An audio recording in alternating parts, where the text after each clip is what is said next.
조금만 걸어도 다리가 아프다, 그리고 가만히 있어도 다리가 아프다, 이런 경우에 아주 효과적인 방법으로 경추강공 경막의 차단술을 시행할 수 있습니다. 안녕하십니까, 지역들TV 시청자 여러분, 치통증학과 전문의 김범준입니다. 오늘 이 시간에는 실제로 어떤 증상을 가진 환자분들께 저희가 어떤 주사 치료를 했고, 이 주사 치료를 한 환자들이 주사 치료 이후에 어떤 증상이 남았는지, 그 예후가 어떻게 되는지를 한번 알아보는 시간을 가지도록 하겠습니다. 60세 여자 환자분이셨고요. 우측 종아리 통증을 주 증상으로 저희 병원에 내원하셨습니다. 3주 전부터 이 증상은 시작이 되었다고 하고요. 갑작스럽게 시작된 우측 종아리 통증을 주소로 내원하였습니다. 걷기를 매우 힘들어하셨어요. 조금만 걸어도 우측 종아리 뒤쪽으로 터질 것 같다, 종아리 뒤쪽의 통증을 가장 많이 호소하셨습니다. 운동이나 감각 기능들은 정상이었고, 힘이 빠지거나 마비 증상이, 감각이 떨어지는 증상이 있지는 않았고요.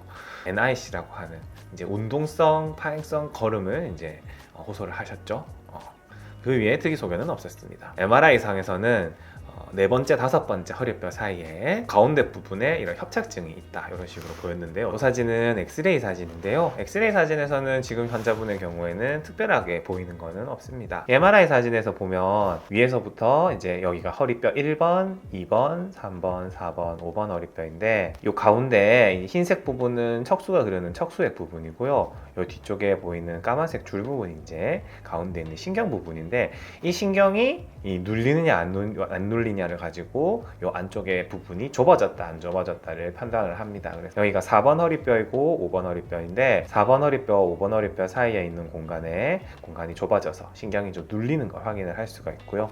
정도 자체는 이분은 많이 심한 편은 아니었습니다. 많이 심한 편은 아니지만 사진에 비해서 증상이 좀 더 심했죠. 양쪽으로 눌리는 모습이 관찰이 되겠습니다. 지금 환자분의 경우에는 허벅지 뒤쪽의 통증을 이제 주소로 내원을 하셨어요. 이게 우리 몸에 어떤 신경이 어느 부분에 이제 영향을 미치는가, 어느 부분이 아플 때 어떤 신경이 이제 원인인가를 이제 생각할 수 있는 이런 지도를 그려진 이제 부분인데요. 환자분의 경우에는 4번과 5번 허리뼈 사이에 협착증이 존재하였습니다. 4번과 5번 허리뼈 사이에서는 다섯 번째 허리신경이 내려옵니다. 만약에 다섯 번째 허리신경이 원인이 돼서 증상이 발현이 되었다면 허벅지 옆쪽, 종아리 옆쪽을 이제 증상을 많이 호소를 하시는데요. 요거는 명확하게 이렇게 잘라져서 표현되지는 않고요. 요 옆쪽부터, 특히 이제 5번 신경 같은 경우에는 쪽에서부터 증상이 발현되면서 이쪽을 이제 아프면서 뒤쪽이 아프다고 하시는 경우도 상당히 많습니다. 이 종아리 옆쪽, 뒤쪽이 증상이 이제 발현이 된다고 했을 때는 다섯 번째 허리신경을 열심히 펴볼 수 있고요.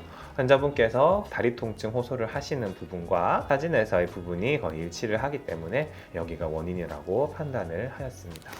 다리 쪽으로 증상이 내려온 경우에는 이제 바깥쪽에서부터 접근하는 주사 치료 방법을 이제 시도를 많이 하고 있는데요. 경추간공 경막의 차단술이라는 방법으로 접근을 하였습니다. 이 허리뼈와 허리뼈 옆쪽에서 다리 쪽으로 가는 신경이 나오는 구멍이 있는데, 그 구멍 쪽으로 바늘을 접근을 해서 약을 쓰는 방법입니다. 경추간공 경막의 차단술의 경우에는 병변 가까이로 바늘을 가져갈 수 있고, 증상이 발현되는 쪽은 허리뼈의 배 쪽입니다. 이 앞쪽으로 표현을 하는데, 이 배 쪽에 있기 때문에 가장 가까이 접근을 하기 위해서는 경추간공 경막의 차단술을 사용하는 방법이 가장 바늘을 가까이 가고 약을 가까이 줄 수 있습니다. 그래서 이 사진에서 보시면 이게 실제로 이 환자분께 시행을 한 사진인데요. 4번과 5번 허리뼈 사이 부분에서는 5번 신경이 나오기 때문에 신경만 보고서는 5번 신경에다가 치료를 하는 방법이 맞습니다. 근데 신경을 포커스로 둔다기보다는 실제로 병변이 있는 부분 가까이에 약을 주고 싶었기 때문에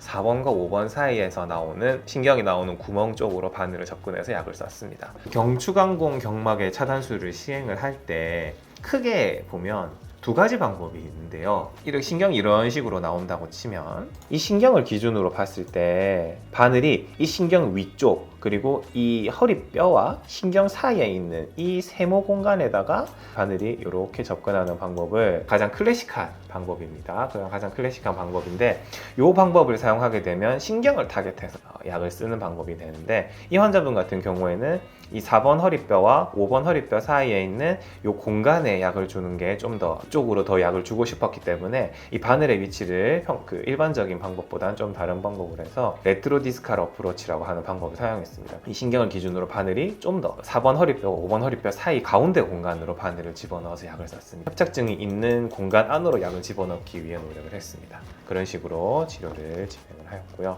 이 까만색 부분이, 까만색으로 칠해져 있는 부분이 약이 어떤 식으로 흘러갈지를 볼 수 있는 조영제가 흘러가는 것을 보고 약이 이런 식으로 흘러가겠구나를 생각을 할 수가 있습니다. 이 환자분 같은 경우에는 이렇게 형광펜으로 표시된 부분으로 약이 쭉 퍼졌다고 볼 수 있고 좁아져 있는 협착증이 있는 실제로 안쪽으로 약이 흘러간 것을 확인을 할 수가 있습니다.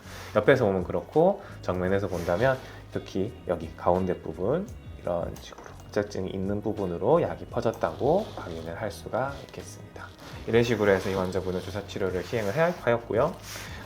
주사 치료 후 2주 후에 환자분은 재방문을 하셨습니다. 종아리 증상은 아주 많이 호전되었고 허벅지 쪽으로 통증이 조금 남았다고 하셔서 같은 방법으로 차단술을 한 번 더 시행하였고 그 이후에 한 번 더 방문하셨을 때는 증상이 완전히 호전되어 지금은 경과 관찰 중으로 있습니다. 조금만 걸어도 다리가 아프다, 그리고 가만히 있어도 다리가 아프다, 이런 경우에 아주 효과적인 방법으로 경추강공 경막의 차단술을 시행할 수 있습니다.